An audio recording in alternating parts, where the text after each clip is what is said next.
Good afternoon, everyone. Welcome to our weekly MERA powered by Griff webinar. We have a great lineup for you this week. However, before we start, someone mentioned to me that I actually never introduced myself. So my name is Jennifer Pettinger-Haynes, and I am co-founder of the Global Restaurant Investment Forum, as well as one of the co-founders of MERA, the Middle East Restaurant Association. So we are now, I believe, in our 8th week of doing webinars, which are designed to give the industry insight and info that it needs during this challenging time to come out stronger on the other side. So this week, we're bringing an international flavor into it. So we have some supporters from Griff, who, believe it or not, we were all together in Amsterdam only in February, which seems like an absolute lifetime ago, when we were all able to get together in one room and run around the city, trying different foods and having a great time. But it's a very different world that we find ourselves in now. So I'm delighted to now hand over to Babette, who is a globally renowned expert in franchise. And she's going to be having a conversation with Chris Miller from the White Rabbit Fund, as well as Mert from Azadea, who are going to talk you through a little bit about what franchisors and franchisees are doing to not just get through this challenging time, but also prepare for the other side of it and to adapt to the new world that we find ourselves in. So enjoy. Babette, over to you. Thank you very much, Jennifer. Welcome. My name is Babette Marzheuser-Wood, and I'm Global Head of Franchising at Dentons. For my sins, I've been in franchising for 25 years. I haven't found it boring yet. It's a very versatile business tool when used correctly. And what we want to talk about today is how franchising can be a force for the good in this crisis for the restaurant industry. So I'm very lucky to have with me two very experienced people. I'll introduce briefly my other two panelists. So I have Mert Askin, who's president for F&B at Azadea. And now, Mert, you told me yesterday you have 140 units across the entire GCC. Your main focus is the UAE and Saudi Arabia, but you're also open beyond that, and also in Egypt and Jordan as well, where you're growing. So your top brands are Paul, the French bakery, and you've also got Italy, which I thought interesting that is available for franchise, as well as a number of regional brands like a coffee brand, a barbecue brand, and a butcher brand. And I think you're seeing a range of different things in this current climate. So we'll come on to talking how, as a large franchisee, that is impacting your business. Maybe just wave so people. That's Mert. Thank you for joining.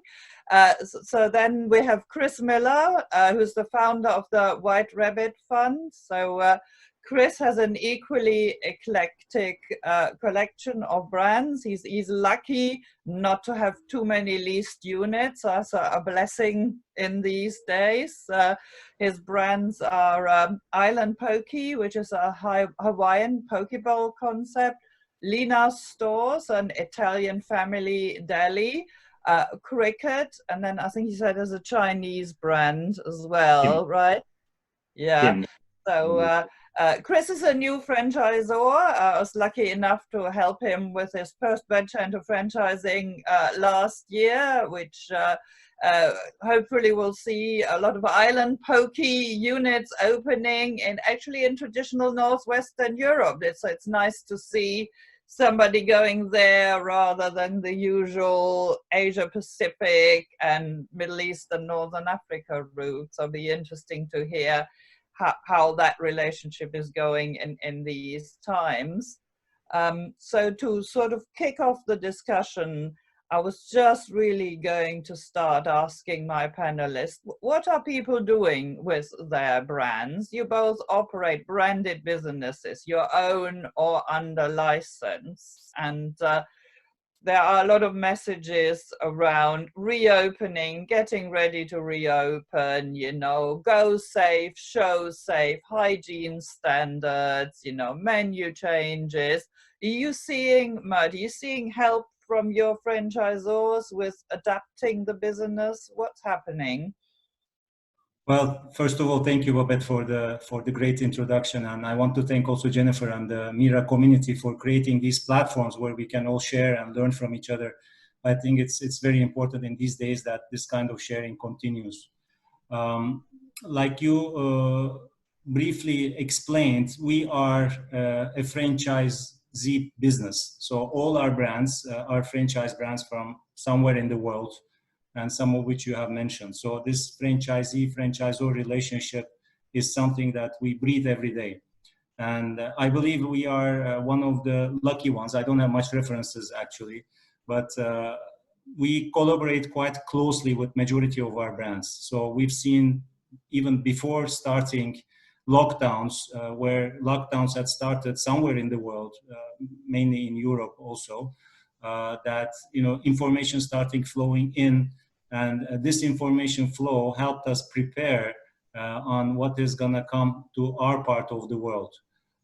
We have calls on a regular basis where we share what's happening in our part of the world and what's happening in the headquarters. And this helps us navigate jointly because it's a symbiotic relationship at the end of the day. We need to help each other.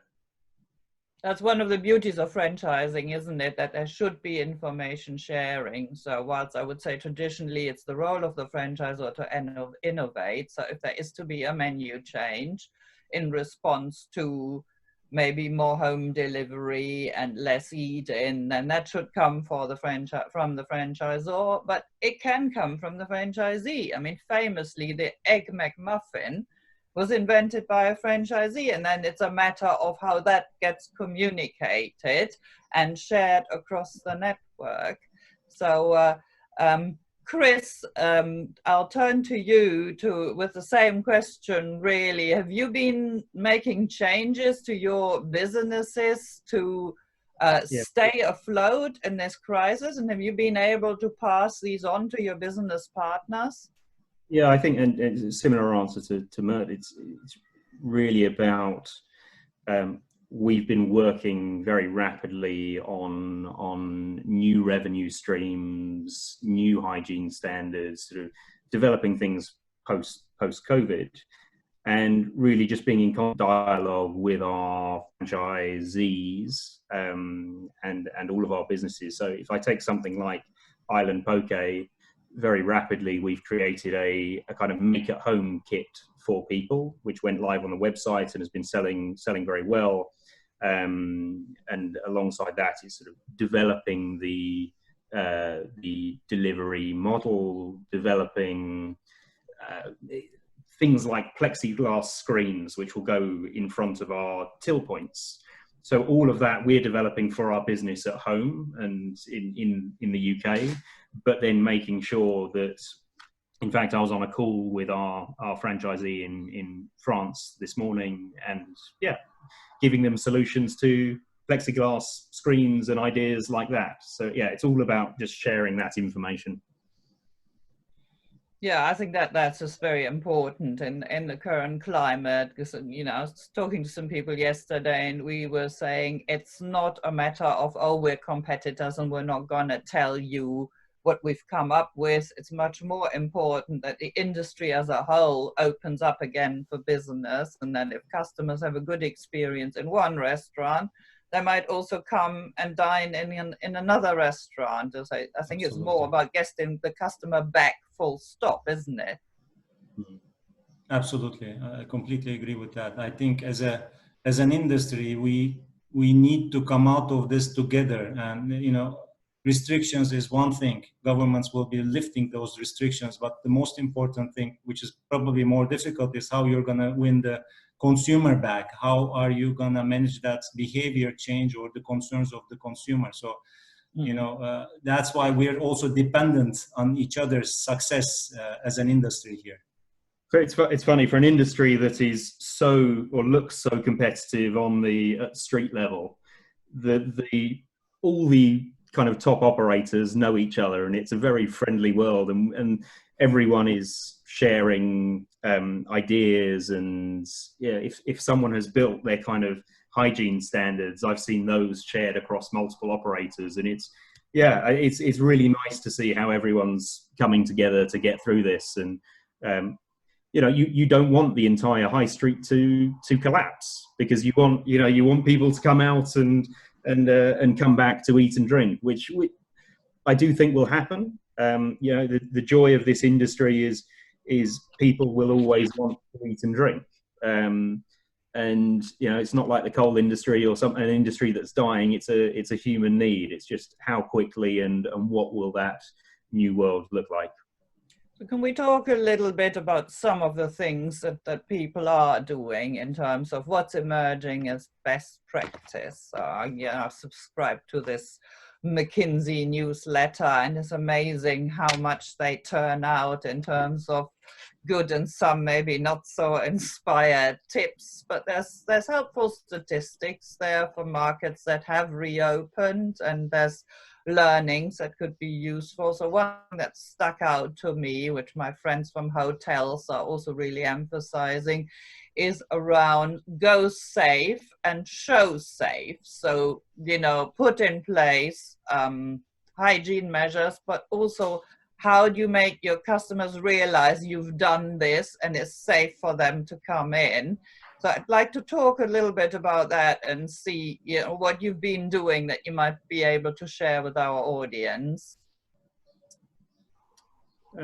Sure. Well, I think it is slightly dependent on the offer that you have, and I think there was a bit of a bombardment when everyone was going into this, where people were saying, everyone was announcing, well, we're washing our hands. And, you know, you should have been doing that anyway. And that's sort of like, there's a certain level of hygiene and standards that were always in place. And I think there can be an overloading of information. And, you know, we are looking at putting together videos or sort of little cartoons as to what happens behind the scenes, just so people can see that. I think what's going to be quite interesting is in certain places, all of the staff and all of the staff in my business now, where we're doing delivery, they get thermometer checked beforehand. I think you might see that translating into customers as well, so checking at the door with thermometers.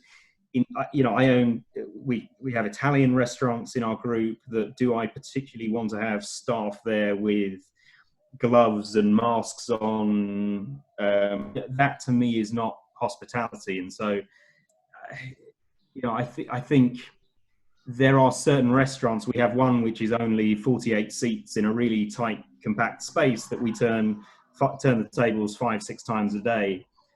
And actually that's one where, you know, I've got no desire to put up plastic screens between tables and have people in you know, full masks and gloves.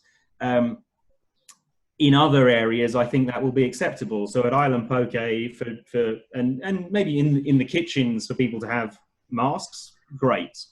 But I think that, yes, there's best practice, but I think it's going to be a balancing act of what is right for your brand as well.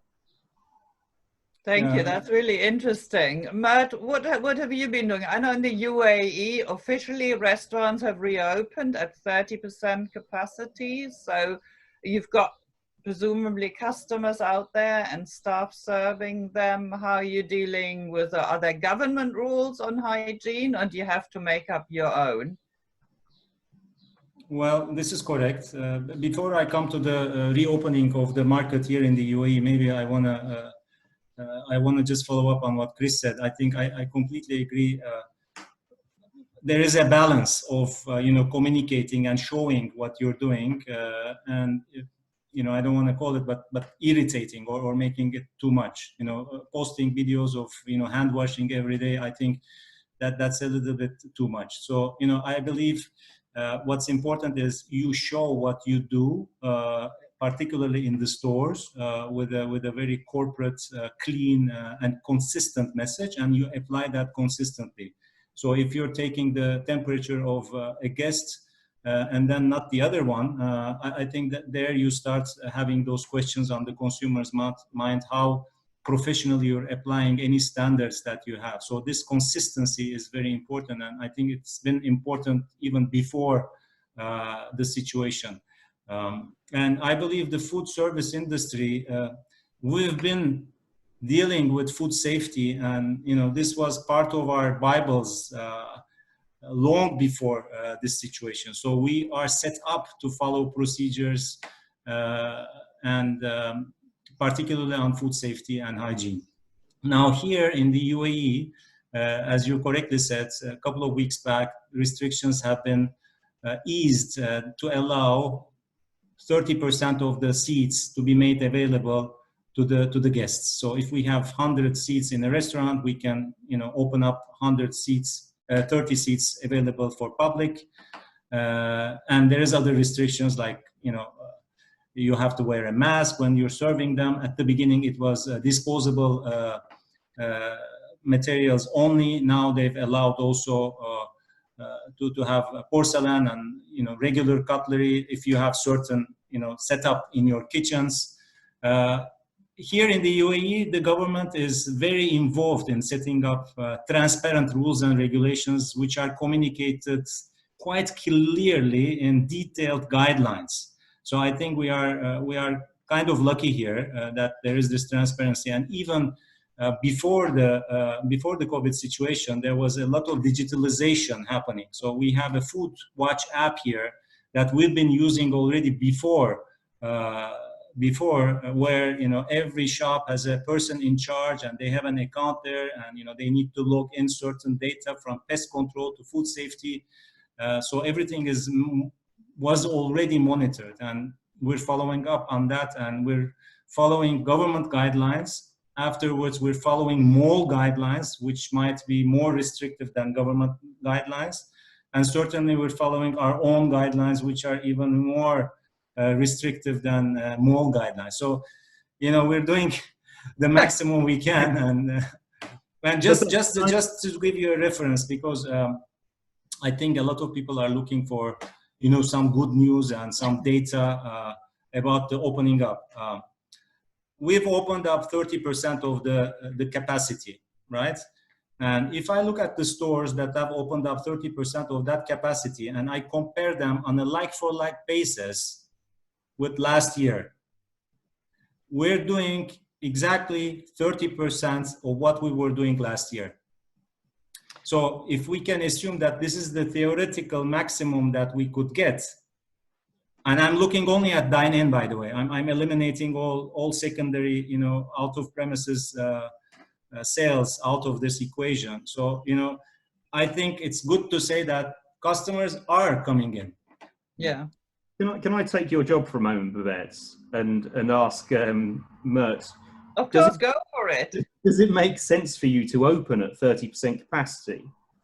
Not everywhere. Yeah, because I think that's one of the big concerns. Is we're saying in the UK, technically, they're talking about the 1st of July, we'll be able to open restaurants. But if it's at 30% capacity, with some of the ways that our restaurants are designed, it just doesn't make sense to open. Yeah, absolutely. The quickest way to lose money is to fully staff a restaurant and then have only 30% of the covers coming through.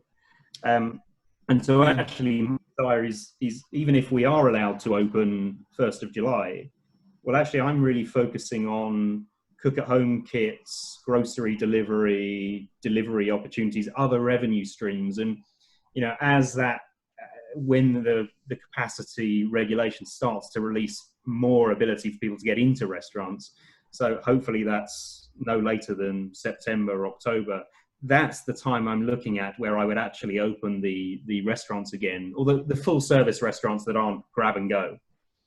Yeah, this is a big question, isn't it, guys? From what I hear from everyone is even if you're not mandated by the government at 30%, even if it's just social distancing, and you have to have 2 meters, 1.5 meters between tables. That's going to cut your capacity to a similar level. I've been hearing from a lot of clients they can't make any money with that low number of seats. And then there's the question of outside. Could you have more seats outside? So assuming that's not going to happen, assuming you have to open at 30 or 40% capacity, then what does that mean for the larger chains? You know, the question is, where does the future lie? So Chris is saying focus on delivery, takeout kits, but what if you're stuck with 100 leases?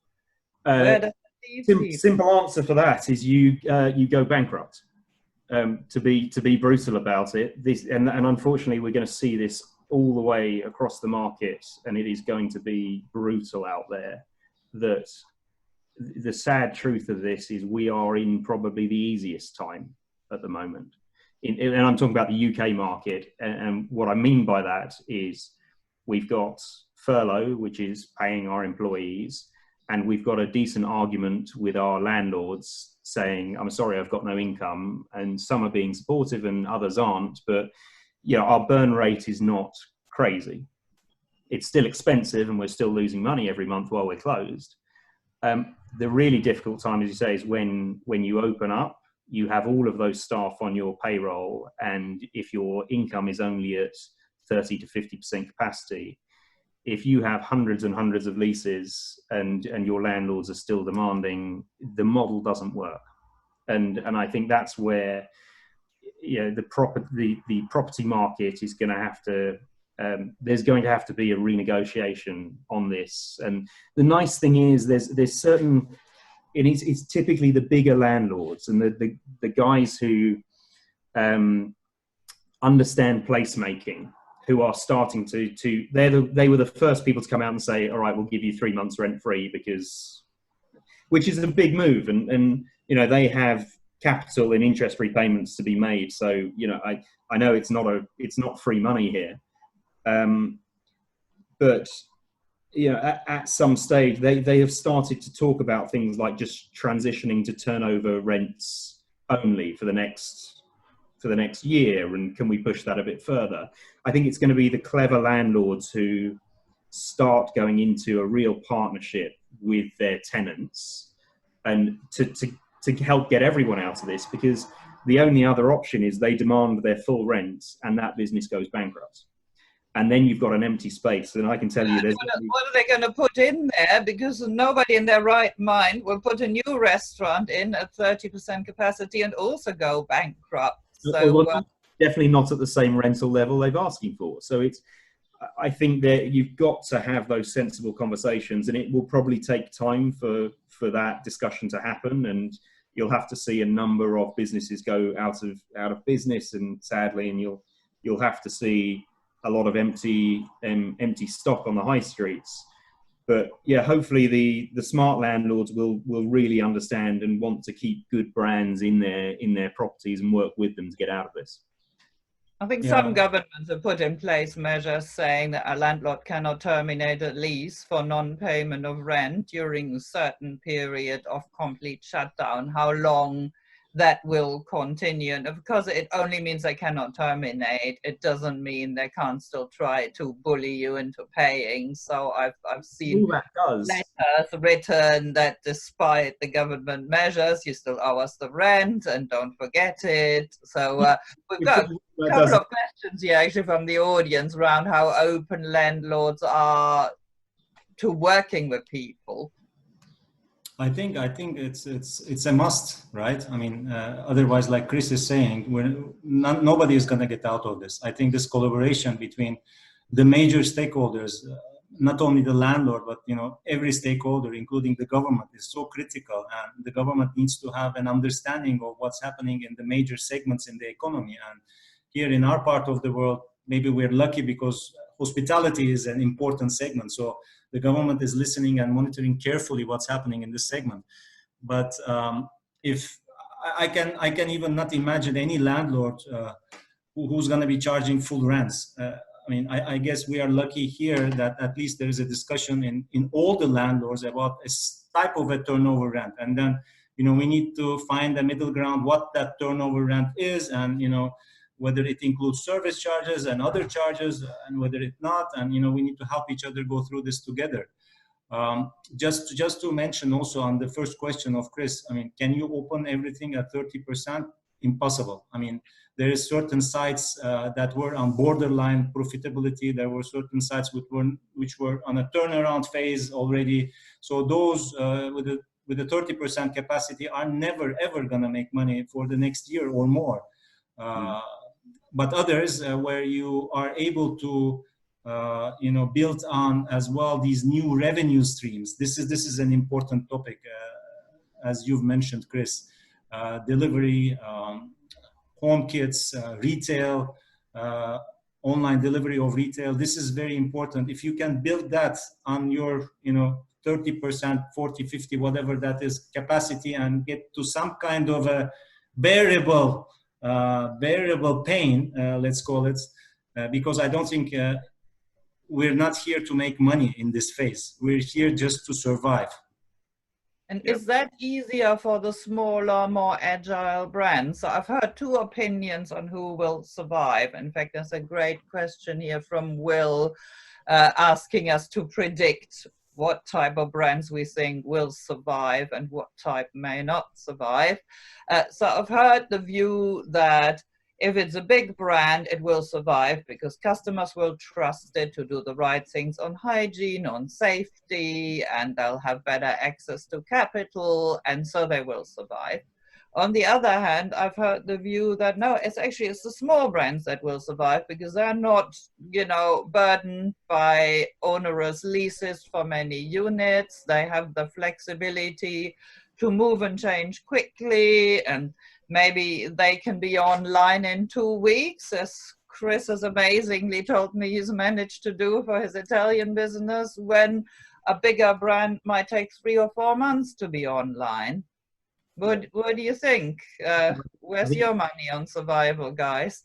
You've hit the nail on the head there. It's both of them. And it's the middle ground that will be really badly hit. So those with really deep pockets, well-known, well-trusted brands, and then it is that flexible lower end, and the ones who are creating really exciting new wave concepts that landlords really want. You know, they've got a 10-story building that they want to rent out as office space and keep exciting, that you want to keep interesting people on your ground floor and not just another one of the big brands. Those sort of mid-market ones who don't have access to as much capital, that's going to really struggle. But I went through the last recession working at the Soho House group, the members clubs, and I think what we found during that is actually the sales weren't really badly hit for Soho House during the financial crisis, and what you see is there's just a shift to quality. People will still eat and drink, but they move to quality brands. In fact, you probably want to drink more because it's a depressing time. But it's those people who've been putting out average products for the last few years. We are going to see that shakeout of the market of those which, So I think it will be those doing quality product and large trusted brands and small agile ones. They will be the ones that survive. And, you know, if I might add, I agree. We cannot, you know, categorize, you know, this will work and that won't work. I think what's important here, and this is coming even before the crisis, is how relevant you are to the consumer, and, you know, how what you stand out for, what is your USP. I mean, I think these brands who have been struggling already before, which don't stand out for something, they're gonna disappear. And, you know, it doesn't matter if they're big or small. I think who's gonna survive is who's gonna be continuing to be relevant to the consumer. On top of that, I think it's flexible brands who can, which it brings us back to that revenue stream. So Italy is a really great example of a business that has grocery, I'm sure it has online, it has the in-house dining. So something like that, there's multiple streams that you can, you know, if everyone's at home, well, they can order that to them their house, and as they start coming out, they can start to use the restaurants again. So it's allowing for that flexibility is really key. So I'd like to just come on to the franchise topic a little bit, because we're meant to, you know, talk specifically about franchise business in the context of this crisis, but I don't feel we can do that without looking at what needs to be done, because franchisors don't have a magic ball where they can see the future better than anyone else. There are certain specific aspects, though, of being a franchised restaurant business that need to be considered. So I've been working with a number of clients who are franchisees and who have older agreements, let's say signed 5 years or longer ago, with development schedules. So they have obligations to open a certain minimum number of restaurants. And what some of them find is they've already got, let's say they got 20, and 10 are strong, 5 are so-so, and 5 are struggling, you know. So they are looking, obviously, at getting rid of the ones that are struggling.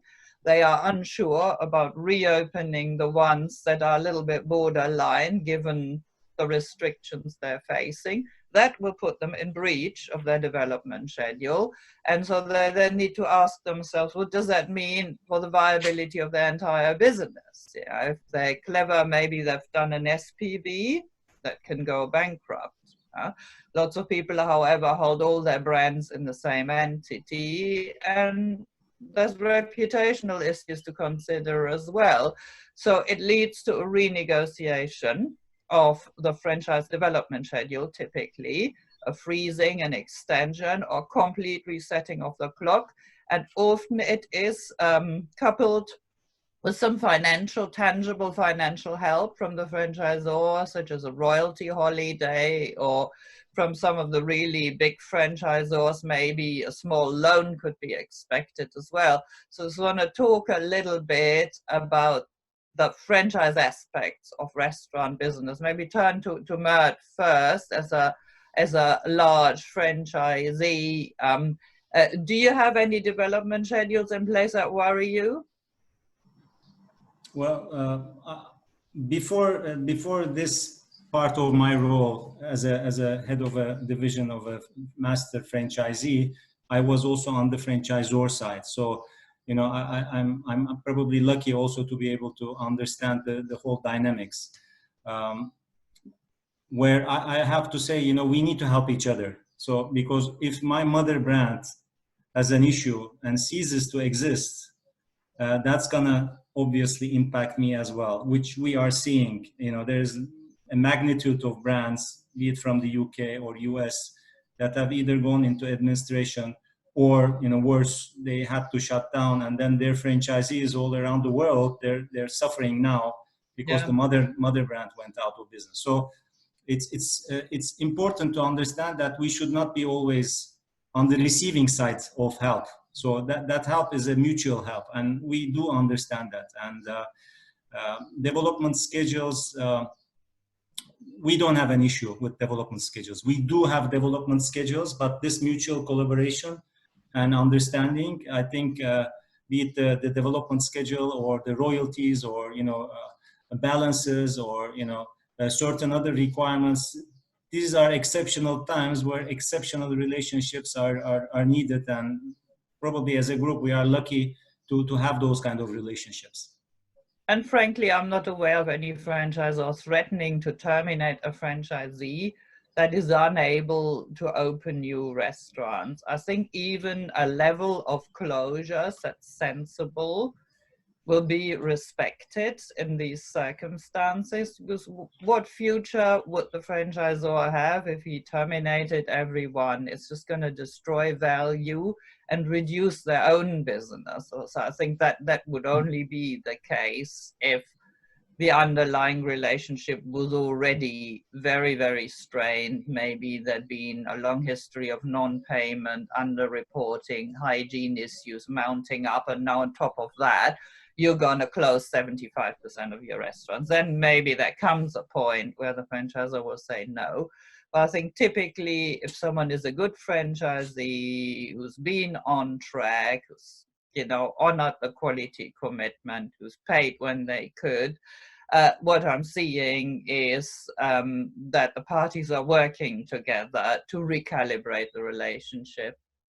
Yeah, I mean, now as soon as it became clear what was going on in the market, we put a call into our franchisee and immediately just said, look, we're here to support you. I know that we've been working very well together. They've been working very hard to get openings, and there's a development pipeline, but of course we're very flexible at the moment. It's a different dynamic. It's a new market, and so yeah, it's just about working together and the partnership there. I think you're absolutely right. If you were in and you see this with landlords as well, and everyone, many people can use this as a good excuse to terminate bad relationships. But you know, the aim is to be supportive and help each other through this. So I don't think you're going to be too aggressive on your legal structures if you're getting on with your franchisee or franchisor.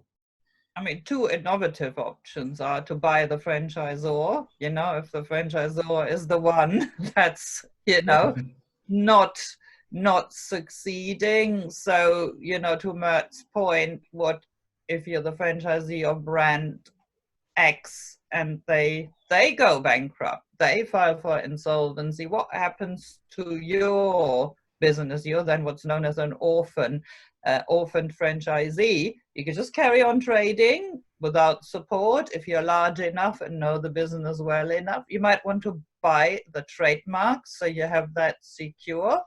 Or there are examples of franchisees teaming up together, you know, to buy the brand and become a cooperative. But I think that the managing of the brand as a cooperative has been a challenge for those groups. So great examples of businesses where the parent has gone under and the franchise is the strongest part of that business.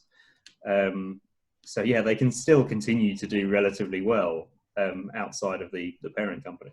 I think Carluccio's was bought by its Middle Eastern franchisee, and I think for a while that was a good success story, although I'm not up to date with how that brand is doing at this point in time.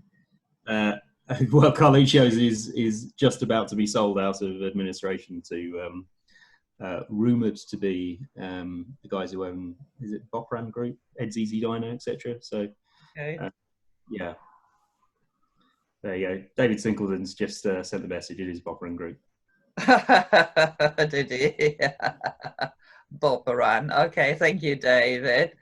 So we've got loads of questions here. In fact, a very active audience. A great group. They're saying that's nice. Thank you. Just scrolling here.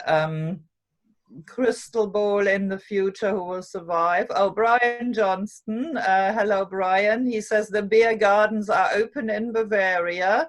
And during a visit yesterday, he noticed you have to have a reservation, given your name and telephone number, and they take you to your table, and menus are downloaded electronically. So I guess that's all about social distancing and making sure nobody who's sick comes into your restaurant.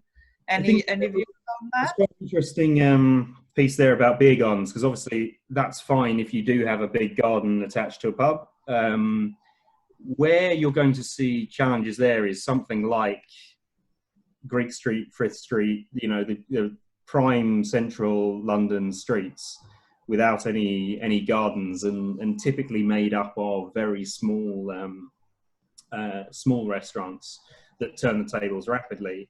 I was in a discussion with an architectural group yesterday who are putting forward proposals to the government to actually make certain streets pedestrianised and build sharing tables down the centre for the summer, which I think will be a great, you know, we could even triple our turns if something like that happens, because we only had 48 seats in that restaurant in Greek Street.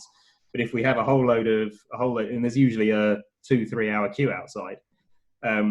so the nice thing is, if you have solutions like that, you can turn some prime London streets or international streets into socially distanced communal dining.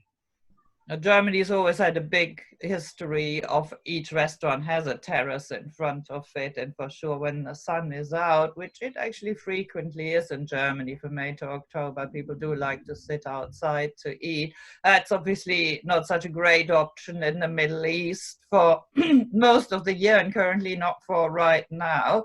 So I guess that's not feasible for you, Mert. I mean, we have indoor terrace options, indoor gardens, so it's still feasible. I actually love the idea, you know, coming certain operators together and sharing some space to maximize the space, you know, to minimize the restrictions on the capacity. But getting back to the point of sharing from Germany, and particularly the point of electronic menu, downloadable menus. I think those kind of solutions that were maybe niche, considered niche in the past, we've seen them accepted at a higher rates by the consumer than ever before. So we have also, for some of our brands, QR codes at the tables where, you know, people just scan with their phones and the menu is there, and we're experimenting direct ordering through those, you know, mobile devices. I think these are things going to be part of the game going forward, and that are going to help us as well. Okay, we've got an interesting question for Chris here as well from Juan. He wants to know whether you think now is a good time to invest in new opportunities in the franchise world. I might be the only person with a really positive outlook on this. The hospitality market was broken prior to this. We had incredibly high rents, we had staff shortages, we had too much competition. COVID has accelerated that and basically will force a restructuring of that market. And so you will come out of this with far more favorable leases, and 50% of this is a property gain. You will unfortunately come out of it with really high unemployment, which will, you know, there'll be staff available at all levels, and competition will be reduced. And so actually, I think there's going to be a really interesting opportunity, because the fundamental need remains for people to eat, drink, socialize, spend, you know, it's a human need to spend time with each other. And I think that will come back, be it in a year's time, be it in 2 years' time, however long. And so actually investing in this, in the right operators who are set up for this new world with flexible offerings, there will be great businesses that come out of this. And we're already seeing really, really creative things come out of businesses. And we you know, in 6 months' time, in a year's time, you'll see the real winners out of this. And so, yeah, I'm actually, as horrendous as it is, and as how much restructuring that will happen with my own business and in the market, the opportunities at a time like this are going to be quite incredible. If I might add, right after this call, I just to concur with that, right after this call, I have a business plan discussion for a potential franchise operation. So I agree. Definitely, this is an area that is of interest and will continue to be an interest for sure. Yeah. Will those be involving restaurants with sit down, or will it be something more innovative? I thought you were going to say, will it be involving Dentons? Oh, well, of course, you can't go without that.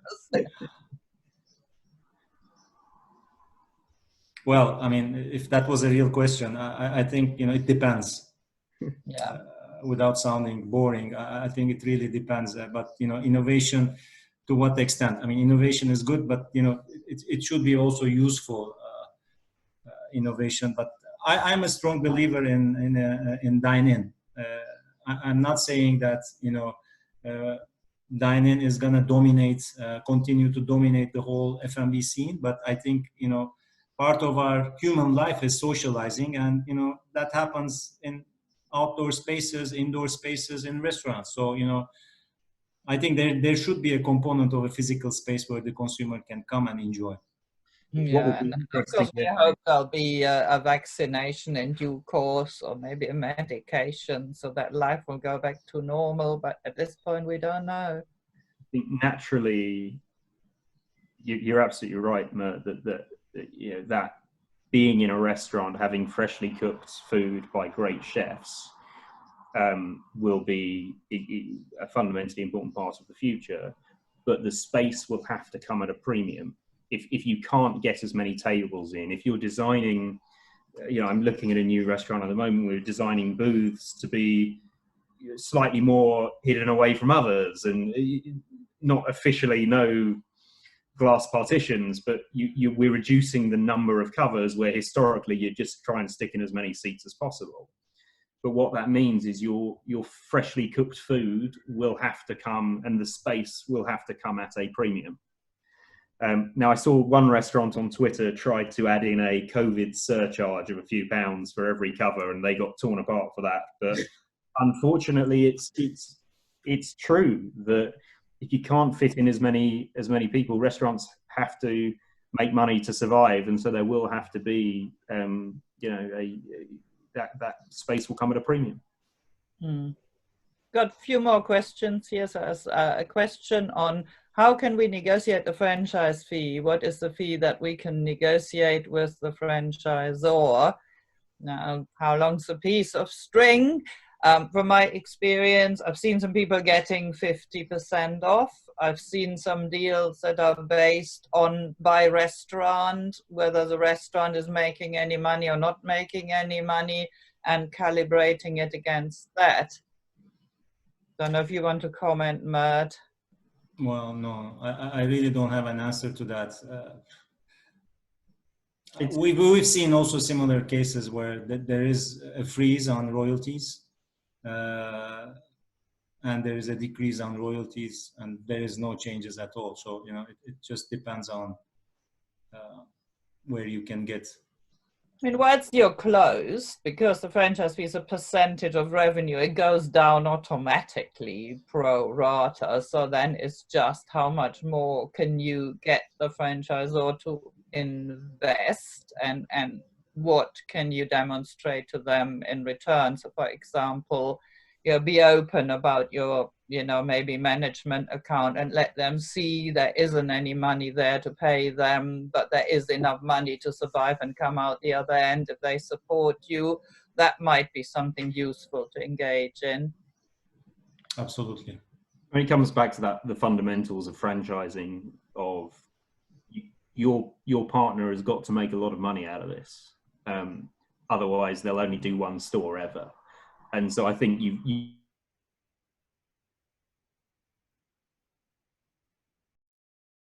see those large upfront fees that you know, there becomes a fair market value, because franchisors have to do a hell of a lot of work, and it's expensive to get into this partnership and prepare everything. So I think, yeah, it's ultimately a negotiation, but yeah, we know there's deals to be done in this market, because I think we all still believe in it coming back. And you know, we're working on another franchise deal at the moment, which does come with a premium upfront, because there's a lot of cost that's involved in launching a franchise. So yeah, it can be done, but it's got to be fair on all parties. Let's not forget that ultimately the benefit of franchising, why do you people on this program are franchisees? Because it's a tried and tested model. Somebody at their own expense has already made the mistakes, and a lot of people that come to franchising spend a few years getting it right before they have the model at a level where it's so profitable that they can sub-franchise to a third party and you can both make money. So obviously that doesn't come completely for free. The alternative is for people to create their own model, look at, I don't know, Domino's Pizza, a very profitable franchise, and try develop your own takeaway home delivery pizza concept. How long does that take? You know, how much money do you lose? That's where franchising comes in. So the franchisor is not the bad guy in this. You know, they've just got to do their job properly, which is about, you know, teaming up and working through the crisis together.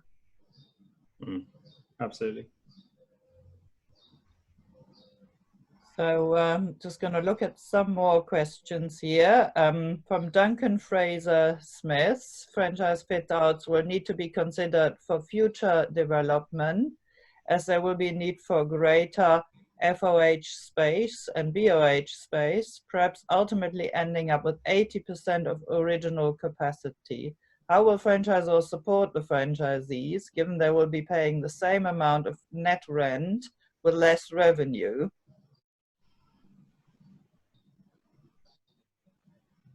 Well, sorry, what was Go ahead, Chris. Babette?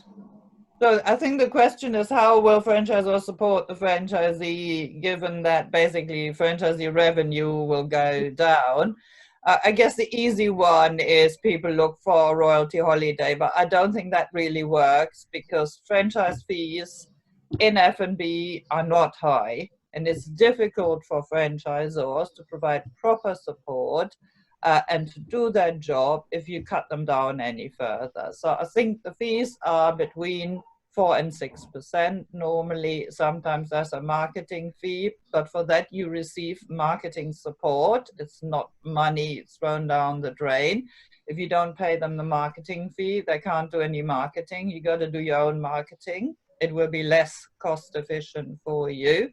If you don't pay them the franchise fee, they can't innovate and come up with clever new menu items that work in this crisis, or with a preferential partnership with Deliveroo where you pay less than a normal commission.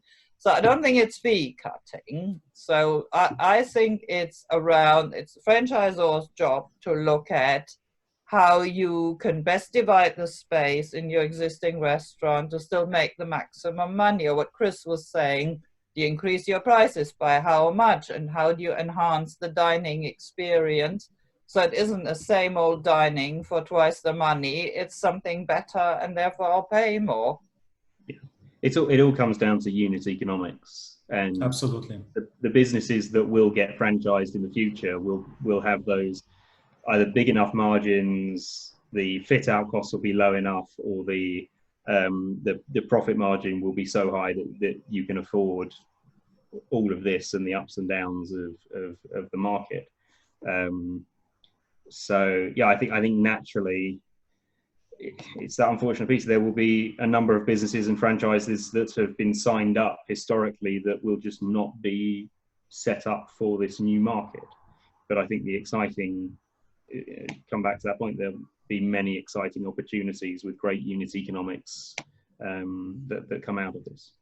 There were, some standardized unit economics in restaurant business before, right? I mean, we were always talking about 25 to 30% cost of goods sold, and then X% for rent, and Y% for this, etc. I think as businesses continue to evolve and we start seeing these new revenue streams playing a larger role as well, and they coming with additional cost components, being commissions or last mile delivery fees, etc., whatever they might be, we're going to see a new balance in this whole P&L, and royalties and the franchisor relationship is going to be part of that new balance. Well, totally. I mean, we've just created a completely new grocery business at Lena Stores that's online delivery, and it's, we were very lucky that people love that brand, and we launched it, and the only thing stopping it, we're doing 150 orders a day. The only thing stopping us is capacity of, we're actually delivering it ourselves, because I didn't want to pay 25% to Deliveroo. So we have our own vans and we have our own distribution units, and so the margins, it's a very profitable business. I'm still making plenty of losses on rents from the other side, but it's a totally different business model. But actually the ability then is we can take that and go nationally with it or internationally with it and create arms of the business that I probably wouldn't have even looked into for 2 years' time. But you're right, the economics will be very different to that standard previous restaurant model. So we're kind of coming up to our last 5 minutes. I've been scanning the questions, and so a couple of more maybe to pick out. So maybe ask each of you, what's the cleverest thing you've seen in the last week or so that's been done in the industry that you're going to look at for your own business? I'll just say maybe not the cleverest thing, but I think one of the most important things that I'm seeing is good brands staying in contact with their customers, and live cook-alongs with their chefs, and constant interaction and staying relevant. And the brands that will come out of this it's those who are being creative. You may not be making a load of money from some of these things, but it's continuing that dialogue with your customer, and also continue. Two people you've got to look after are your staff and your customer, and the constant dialogue with your staff and your constant dialogue with your customers. I think just clever ways of doing that are really important. I totally agree with that. If I might add, loyalty. I mean, I see that loyalty is going to be very, very important. So whenever we start seeing dine-in or even with delivery, having access to that consumer data and using that data also to reward loyal customers, and not necessarily with discounts. You might reward them with many other tools, but hanging into that community and continuing to be a relevant part of that community, I think this is the most important thing. There's some incredible data that, because of moving into this delivery and retail side of things, we're seeing data now from our things going, right, if someone buys this, there's an 80% chance they'll buy this as well. And it's quite a new thing for us, but there's a lot of learnings to be made from the data we're picking up. Thank you very much. That's really interesting. We've got a few more specific questions, but we're also sort of running out of time. So not sure how to wrap this up. Like Ellie wants to know, if you see her question in the chat, that she's got her fourth restaurant in, or he got her fourth restaurant in Dubai, invested 500K, needs another 500K to complete. What should they do? Continue the investment and open in the new season, or just withdraw and lose their money? There's $1 million question. It's a Harvard Business School case.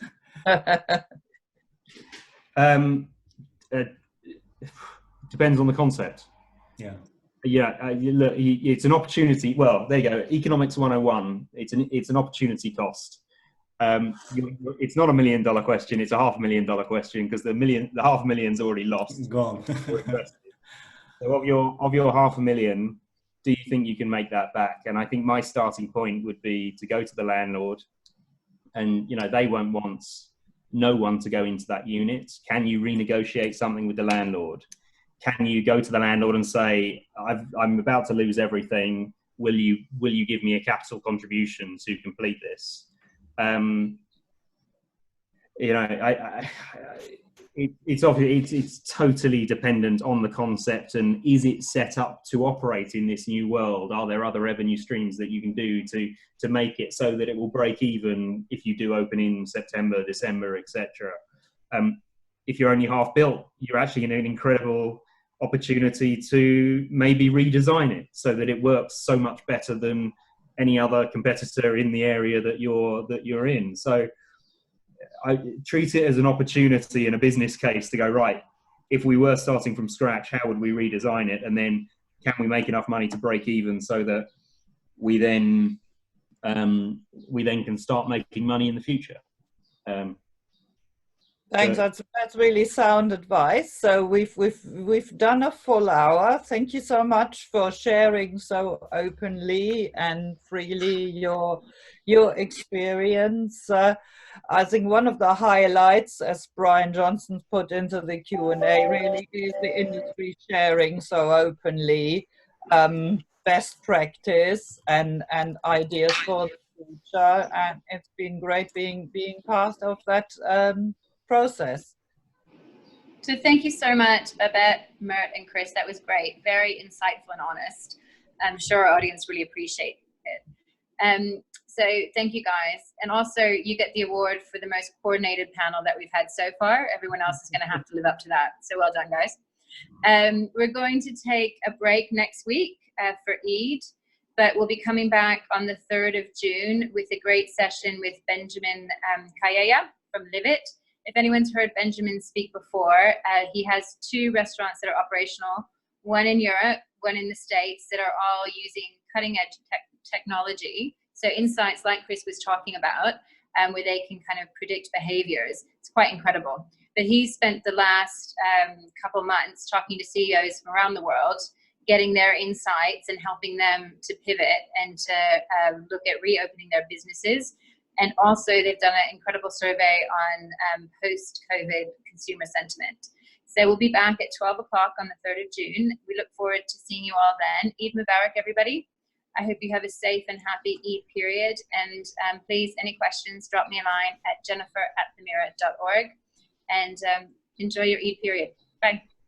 Thank you so much for hosting, Thank you. Jennifer. Happy Much Eid. appreciated.